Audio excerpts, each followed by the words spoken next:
जब हम करना स्टार्ट करते हैं रिपोजिशन से क्या मतलब क्या मीनिंग है इस बात के, रिपोजिशन के टॉपिक को जब हम करते हैं तो रिपोजिशन में चैट में आप बता देंगे आप लोग रिपोजिशन किस वक्त होता है, मतलब किस वक्त रिपोजिशन हमें करना पड़ जाता है या क्या रीज़न होता है जिसकी वजह से हमें अपनी मर्चेंडाइज जो रिपोजेस करनी पड़ जाती है।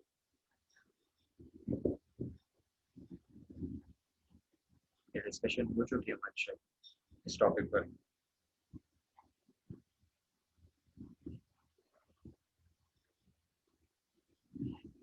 गुड। जब कस्टमर क्या कर जाए, डिफॉल्ट कर जाए, सही है। जब customer default, good, very good. जब कस्टमर हमारा डिफॉल्ट कर जाता है तो उस पॉइंट पर हम मर्चेंडाइज को क्या करते हैं, अपनी रिपोजेस कर लेते हैं, सही। रिपोजेस करने का मतलब होता है कि उससे कुछ ना कुछ रिकवर करते हैं कि भाई हमारे पैसे आपके पास हैं, आपने गुड्स दे दी और अच्छा, ये बात तो क्लियर हो गई कि भाई उससे मर्चेंडाइज रिपोजेस करेंगे। फिर इसके अलावा हमने इंस्टॉलमेंट सेल्स के फर्स्ट सेक्शन में आपको एक बात बताई थी कि भाई आप उस वक्त प्रॉफिट को रिकॉग्नाइज करोगे। प्रॉफिट को या ग्रॉस प्रॉफिट को हम कह लें, ग्रॉस प्रॉफिट को उस वक्त रिकॉग्नाइज करोगे या उस वक्त रियलाइज करोगे जब कैश रिसीव होगा। जब तक कैश रिसीव नहीं होगा, मतलब जैसे जैसे इंस्टॉलमेंट में पैसे आते जाएंगे हमारे पास, उसी तरीके से हम क्या करेंगे, अपने पास ग्रॉस प्रॉफिट को रियलाइज कर रहे होंगे, सही। ये बात भी हमारी डिस्कस हो चुकी थी। अच्छा, अब मैं इसको इसी केस को दोबारा से क्लियर कर रहा हूँ। इसी केस को दोबारा से हम कंटिन्यू कर रहे हैं। फॉर एग्जांपल एक कस्टमर है हमारे पास, हमने उससे कुछ पैसे जो है मतलब रिकवर करने थे, हमारा इंस्टॉलमेंट अकाउंट रिसीवेबल उस कस्टमर से। हाँ, सही कह रहे हैं आप, जब तक कैश नहीं आएगा तब तक रियलाइज नहीं करेंगे हम। अच्छा, फॉर एग्जांपल एक कस्टमर है हमारा, उससे हमें जो है फॉर एग्जांपल हमें 3 लाख रुपए क्या करने, रिसीव करने हैं, उसकी इंस्टॉलमेंट्स बाकी हैं, उससे कैश कलेक्ट करना है, उसको मर्चेंडाइज हम सेल आउट कर चुके हैं इंस्टॉलमेंट में। अब वो क्या करता है, इस पॉइंट पे आके डिफॉल्ट कर जाता है, सही। वो पैसे अपनी आगे की इंस्टॉलमेंट्स नहीं पे कर पाता, तो हमारा क्या हुआ, 3 लाख रुपए का अकाउंट रिसीवल क्या हो गया, इंस्टॉलमेंट अकाउंट रिसीवल क्या हो गया, कैंसिल हो गया, सही, क्योंकि वो पे नहीं कर रहा, सही। अब जो 3 लाख रुपए का अकाउंट रिसीवल है हमारा, जो कस्टमर से पैसा हमें लेना है, लाजमी सी बात है वो सारा का सारा हमारी कॉस्ट तो नहीं होगी, उसमें हमारा ग्रॉस प्रॉफिट क्या है, छुपा हुआ है। तो हम क्या करेंगे, अनरियलाइज ग्रॉस प्रॉफिट उसमें से क्या करेंगे, माइनस करेंगे, सही। मतलब क्योंकि हमारा जो अकाउंट रिसीवेबल है, जो इंस्टॉलमेंट अकाउंट रिसीवेबल है, वो दो पार्ट्स में डिवाइड है। इस अकाउंट रिसीवेबल में हमारी कॉस्ट भी शामिल है, इस अकाउंट रिसीवेबल में हमारा प्रॉफिट भी शामिल है, सही। समझ आ रही है ना बात, हमारी कॉस्ट भी रिसीवेबल में शामिल है और हमारी प्रॉफिट भी, हमारा प्रॉफिट भी इसमें शामिल है। तो पहले तो हम करते हैं अनरियलाइज ग्रॉस प्रॉफिट, इसमें से निकाल लेते हैं। अनरियलाइज ग्रॉस प्रॉफिट कैसे निकलेगा, ग्रॉस प्रॉफिट का रेट हम निकालते हैं।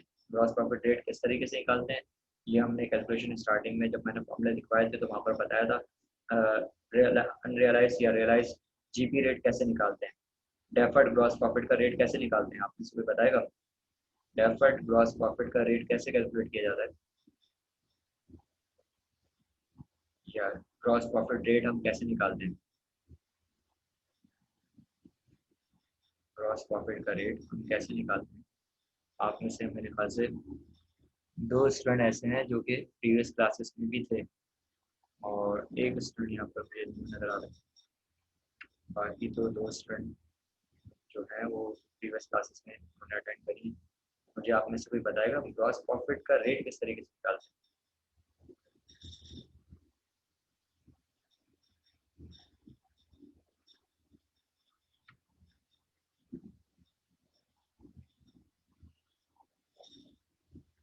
ग्रॉस प्रॉफिट रेट, तो भाई ऐसे नहीं करो, मतलब ये तो बिल्कुल गलत बात हो गई।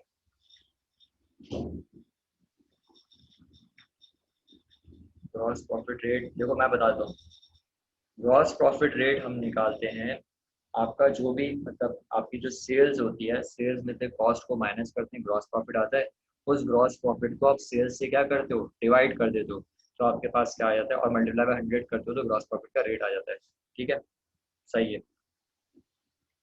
Gross profit divide by installment cost, ये इंस्टॉलमेंट कॉस्ट नहीं होगा, इंस्टॉलमेंट सेल्स होगा। आपने जो बताया ना installment sales, divided by cost, हाँ सेल्स आएगा, ठीक है, कॉस्ट नहीं आएगा।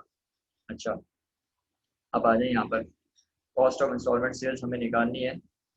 ये जो आपने बताया installment sales divide by cost, ये नहीं है भाई, ये गलत फॉर्मूला आपने बता दिया। सही, इंस्टॉल हम निकालते हैं gross profit divided by installment sales. सही है। अच्छा, इसको जब सॉल्व करेंगे, फॉर एग्जांपल एग्जांपल पे आ जाते हैं अपनी, जो मैंने अभी आपको बताई। मैंने कहा इंस्टॉलमेंट अकाउंट रिसीवेबल, एक कस्टमर से 3 लाख रुपए लेने थे, इस पॉइंट पर कस्टमर कर गया डिफॉल्ट। सही, अब कस्टमर डिफॉल्ट कर गया, 3 लाख रुपए लेने उससे। अब जो अकाउंट रिसीवेबल 3 लाख रुपए है, उसमें हमारा प्रॉफिट छुपा हुआ है, हम ग्रॉस प्रॉफिट का रेट लेंगे, उस रिसीवेबल पे क्या कर देंगे, अप्लाई कर देंगे। हमने कहा 20%, फॉर एग्जाम्पल 3 लाख का 20% निकालेंगे, कितना आएगा? 3 लाख का 20%, 10% आएगा 30,000, 20% आएगा 60,000।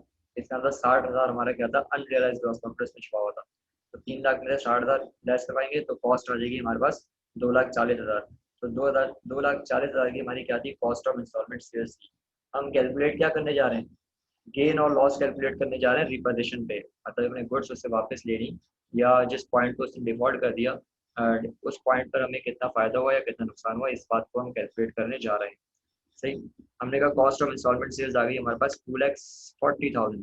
सही, अब हमने कहा जो मर्चेंडाइज हमने उससे ली, जब मतलब जिस कंडीशन में भी ली, हमने वो वापस ले ली। अब करंट मार्केट में उसकी वैल्यू देखेंगे।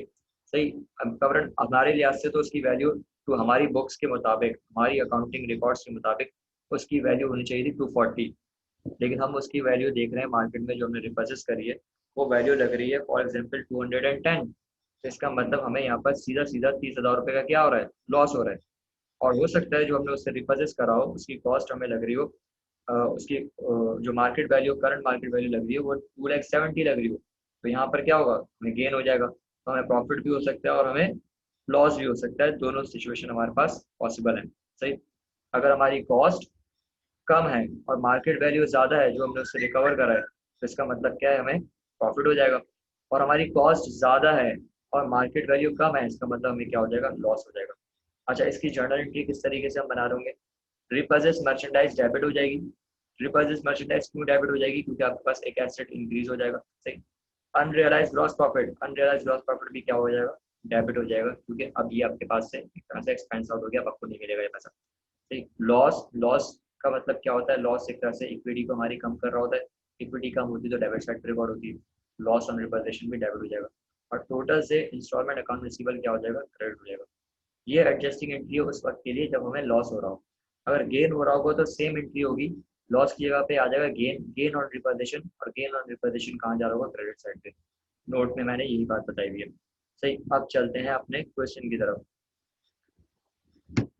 सही, ये आ गया हमारे पास।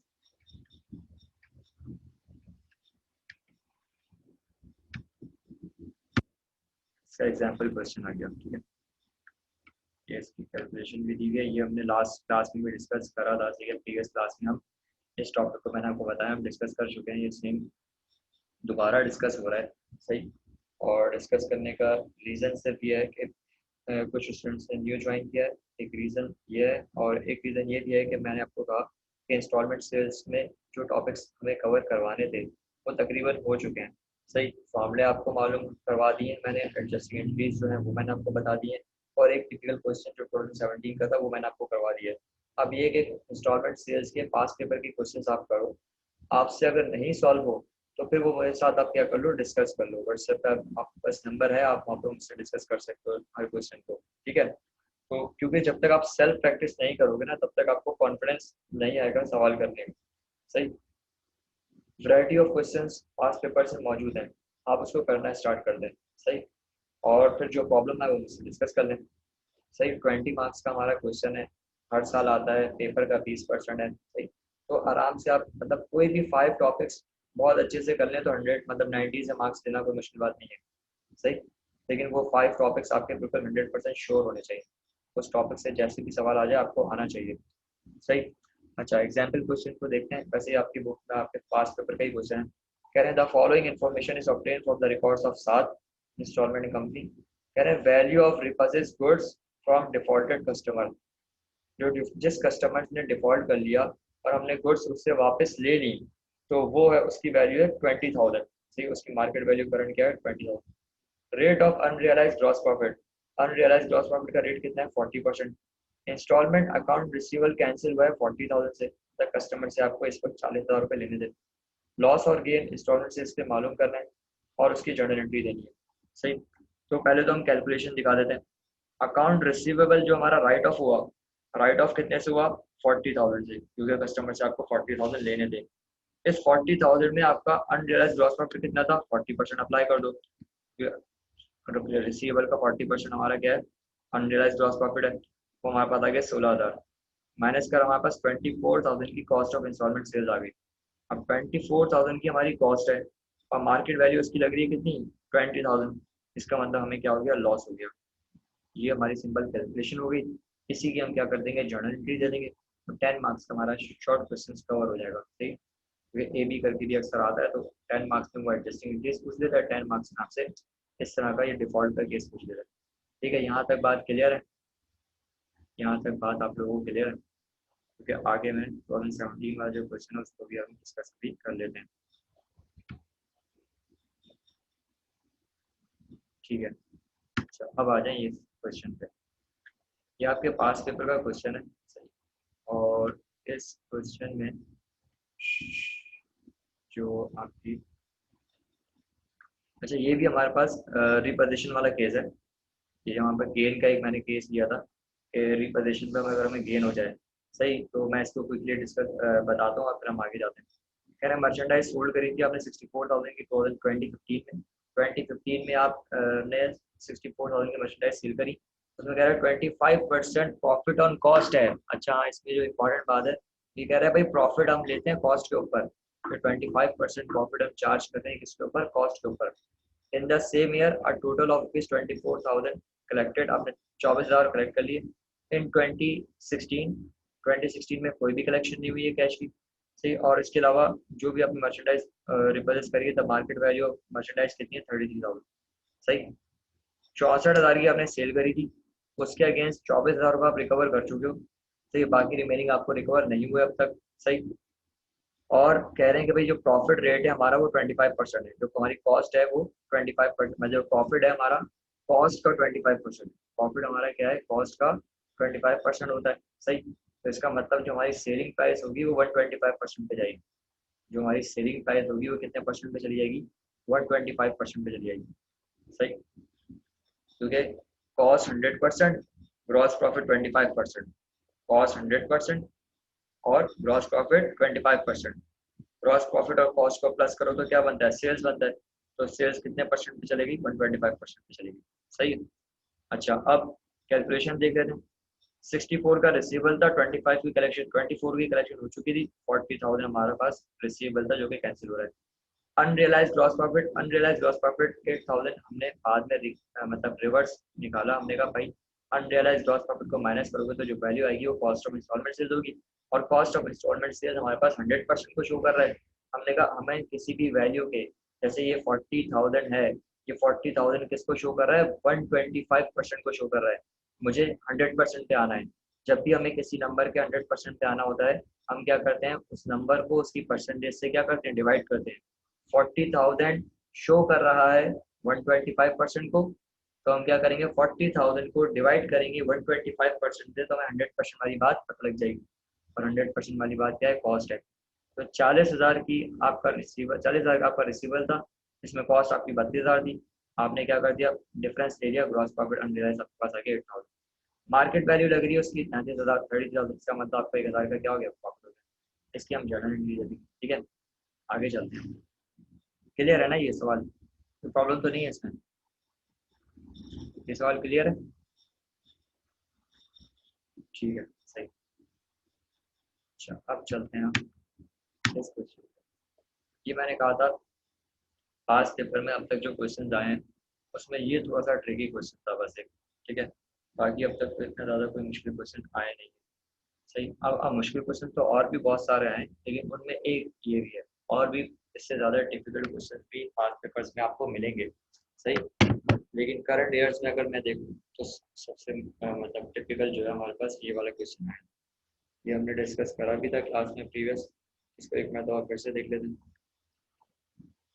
यहाँ कह रहे हैं gross profit rates of Zulfikar trading company were 35%, 33%, 30%, of sale price, याद रहे किसका, सेल प्राइस का, फॉर 14, 15 एंड 16, 3 ईयर्स के ग्रॉस प्रॉफिट रेट आपको दिए हुए रिस्पेक्टिवली। फिर उसके अलावा आपको ईयर एंड पर आपको एक डाटा दे रहा है, वो 2016 जब हमारे पास एंड हो गया तो एक डाटा उसने बताया कि भाई देखो, account receivable, installment account receivable 2014 का 12,000 है और डेफर्ड ग्रॉस प्रॉफिट 14,700 है। 2015 का रिसीवेबल है 123,000 और उसका डेफर्ड ग्रॉस प्रॉफिट है 122,100। और इसी तरीके से 2016 में रिसीवेबल है 390 और उसका डेफर्ड ग्रॉस प्रॉफिट रिकवर 240,300। सही। अच्छा, अब इसको सॉल्व करने के लिए अगर, अब जो इसमें सबसे बड़ी स्टूडेंट से गलती हुई जब पेपर में ये सवाल आया, तो स्टूडेंट्स ने कहा कि भाई रिसीवेबल अगर इतना मौजूद है, अगर रिसीवेबल 12,000 का अगर मैं 35% निकालूं, सही, क्योंकि 35% 2014 का ग्रॉस प्रॉफिट का रेट है, तो 12,000 का अगर मैं 35% निकालूं तो डेफर्ड ग्रॉस प्रॉफिट 14,700 तो आ ही नहीं सकता। सही। तो यहीं पर स्टूडेंट ने क्या करा कि समझ लिया कि सवाल में कोई गलती है, क्योंकि रिसीवेबल का जो भी परसेंटेज है वो ग्रॉस प्रॉफिट है, क्योंकि रिसीवेबल आपको मालूम है ब्रेक होगा किसमें, प्रॉफिट में और कॉस्ट में। सही। तो इसका मतलब इस 12,000 में प्रॉफिट भी छुपा हुआ है और कॉस्ट भी छुपी हुई है। सही। तो वो बोल रहा है भाई प्रॉफिट 14,700 कैसे हो गया।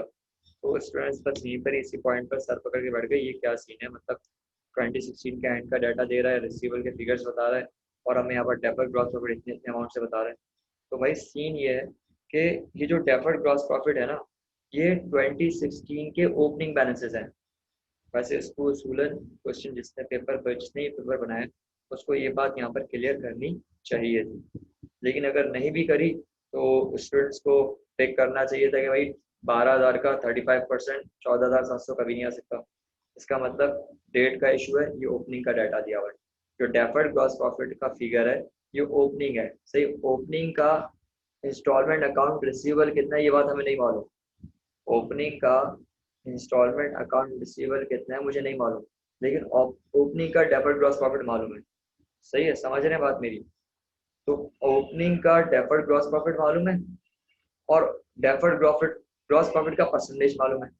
अभी मैंने आपको बताया था प्रीवियस जो हमने टॉपिक करा, किसी भी वैल्यू की 100% पे जाना हो तो जो परसेंटेज गिवन है और उसकी एक्चुअल वैल्यू भी गिवन हो तो उसको क्या कर दो, डिवाइड करवा दो, जो उसकी परसेंटेज गिवन है तो आप 100% पे चले जाओगे।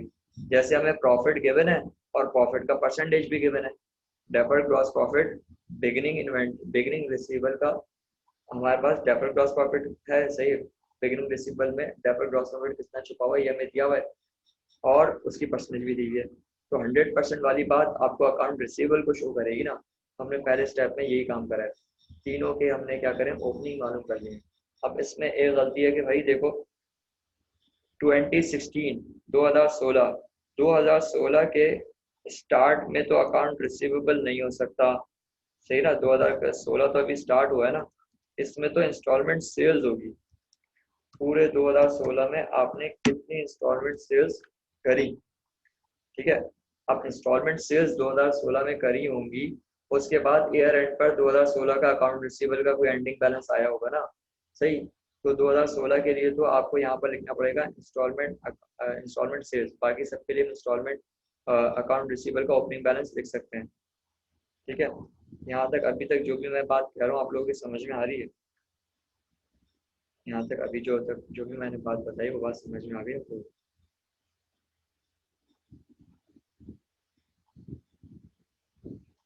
ठीक है। अच्छा ठीक है।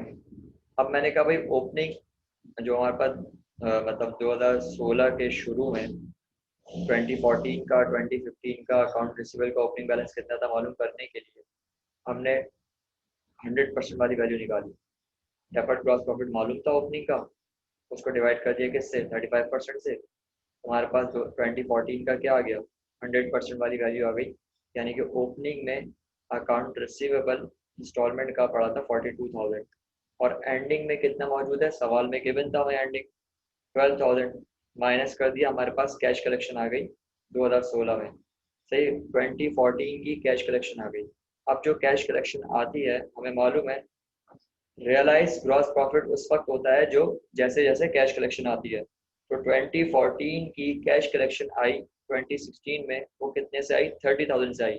तो 30,000 का 35% ले लो, इसका मतलब 30,000 जो हमारी कैश कलेक्शन है उसके अंदर 10,500 हमारा रियलाइज ग्रॉस प्रॉफिट है। सही। इसी तरीके से 2015 का opening account receival, installment account receival हमने निकाला। अभी ओपनिंग कब का है? जब 2016 शुरू हुआ। सही, हमने वो निकाल लिया, 3,70,000 आ गया। एंडिंग सवाल में गिवन था 1 लाख, हमारे पास 1,22,000 हमारे पास इसका, सॉरी 1,23,000 हमें ये गिवन था। इसको हमने माइनस कर दिया तो हमारे पास कैश कलेक्शन आ गई 247 की।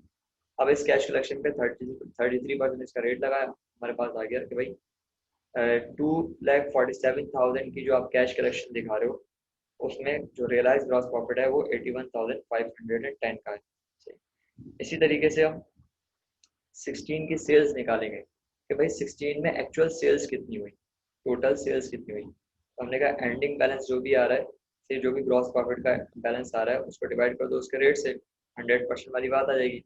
हमने टोटल 8,01,000 का माल बेचा था 2016 में।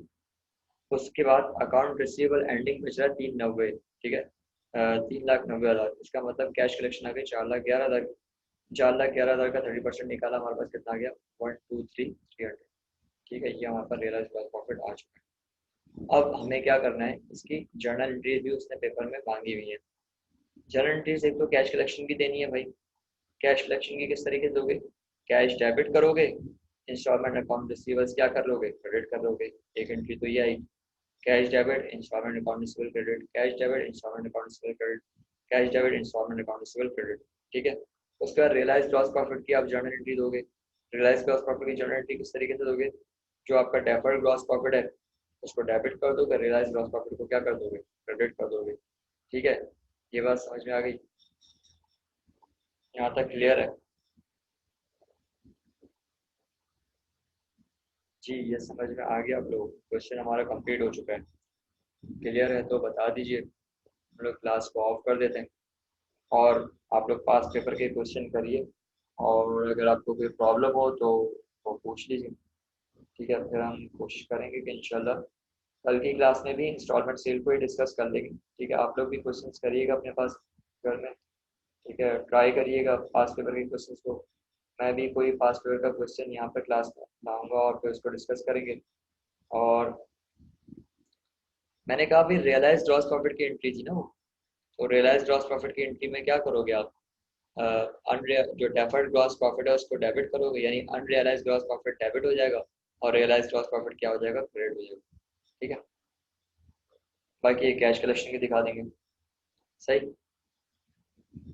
अब कल के लेक्चर में इंस्टॉलमेंट अकाउंट रिसीवेबल का टॉपिक डिस्कस करेंगे, और मैं इसमें एक और पास पेपर में से कोई क्वेश्चन, एक दो क्वेश्चन निकालूंगा। आप अपने पास पास पेपर कोशिश करें कि सामने रख लें, तो मेरे लिए भी आसानी हो जाएगी। ताकि मैं समझा रहा हूँ तो आपके पास, अब दोनों के पास पास पेपर्स हैं तो मुझे क्लियर कर दें। 5 ईयर परचेज करा है अपने अब तक?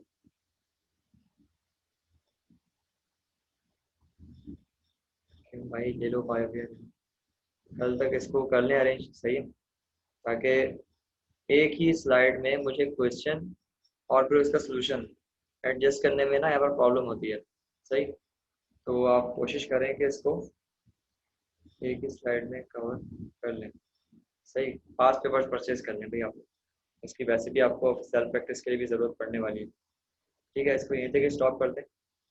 क्लास को कल इंस्टॉलमेंट अकाउंट स्कूल के एक दो सवाल और देख लेंगे, फिर बस कल फाइनल कर देंगे और फिर आप अपने एडमिट करेंगे। नेक्स्ट वीक से हम आगे टॉपिक्स पर जाएंगे। सही, ब्रांच पे जाएंगे या कैश फ्लो। ठीक है, कोई क्वेश्चन है तो पूछ लें, नहीं तो क्लास कर।